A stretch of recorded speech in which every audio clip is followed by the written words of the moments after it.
हामी रहेका छौँ धनगढीबाट डडेलधुरा हुँदै रामारोशनको यात्रामा र केही क्लिपहरू हेर्न सक्नुहुन्छ यहाँहरूले। र साथीहरूले ऐसोलो खाना थाल्नु भएको छ।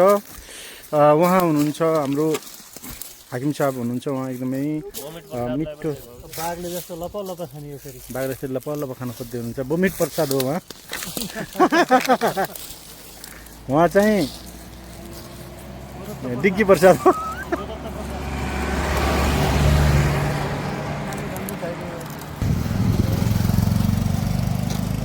सेती नदीमाथिको रमाइलो साथीहरू हेर्नु। त्यसपछि हाम्रा अर्का बोस पनि छन् यहाँ।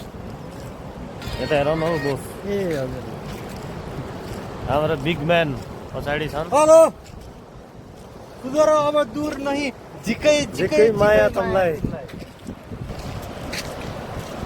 अब यहाँहरूले हेर्न सक्नुहुन्छ यतापट्टि टक्क लगाएर सेती नदी आफ्नै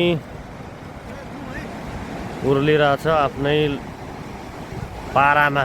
पारा साथीहरू पारा हेर्न सक्नुहुन्छ यहाँले।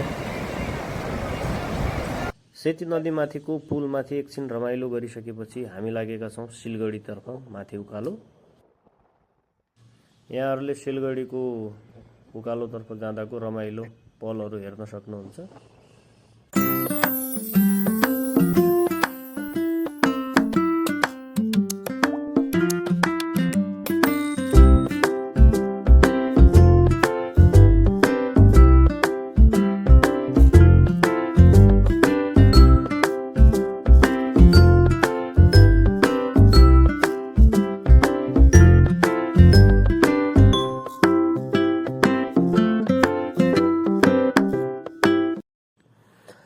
सिलगढी बजार सकिएपछि सिलगढी बजार घुमिसकेपछि हामी अझै थप उकालोतर्फ लागिरहेका छौँ र हामी अब अछामको साफेबगरसम्म आज यात्रा गर्नेछौँ।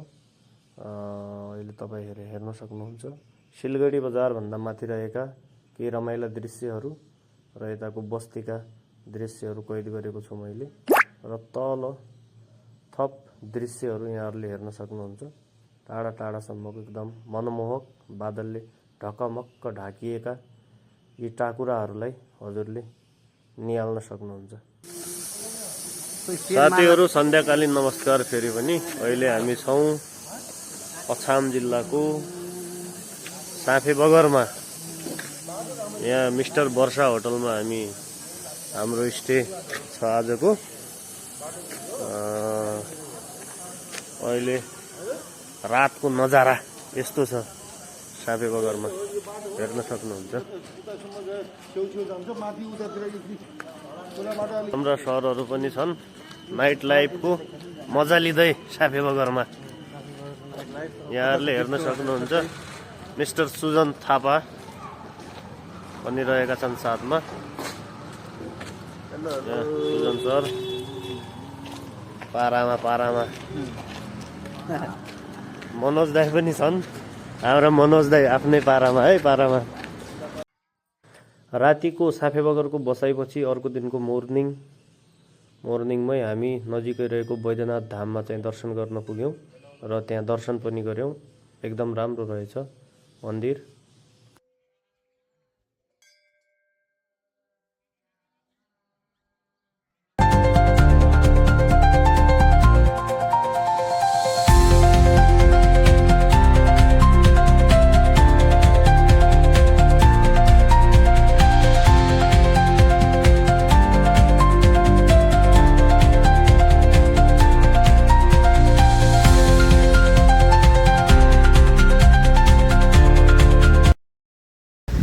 रामारोशन जाँदाखेरिको बाटो हेर्नुहोस् साथीहरू। घना जङ्गलको बीचबाट हामी गइराखेका छौँ। एकदम रमाइलो भइराखेको छ। कुल ठन्डा ठन्डा मौसम पनि रहेको छ। यहाँहरूले हेर्न सक्नुहुन्छ गुराँसहरू ढकमक्क फुलेका छन्। चिमालहरू लगायतका जङ्गलमा पाइने सबै फुल फुलिराखेका छन् साथीहरू। बाटो हेर्नुहोस् एकदम बिन्दास चिल पाराको। कतै कतै चाहिँ एकदम कडा अफरोड पनि रहेको छ। त्यस्तै गरेर झरी पर्ला जस्तो भइसकेको छ। मौसम चिसो रहेको छ। चिसो मौसममा न्यानो तिम्रो साथको आवश्यकता परिरहेको छ साथी। बाटो हेर्नुहोस् साथीहरू, बाटो यस्तो छ रामा रोशन जाने। तलपट्टिको सर्लक्क साइलीमा खर्लक्क परेको सब एउटै खाले घर छ हेर्नु नि त्यहाँ सबै। लगभग 60 डिग्रीको ढलानमा रहेको छ। एकदम सर्लक्क परेको गाउँ। लगभग 12 बजे सीता होटलमा पुगिसकेपछि हामीले खाना खायौँ र केही तस्बिरहरू कैद गऱ्यौँ। त्यसपछि थप यात्रा हाम्रो एकछिनपछि रेस्ट गरिसकेपछि हुनेछ र केही फोटोहरू रहेका छन्।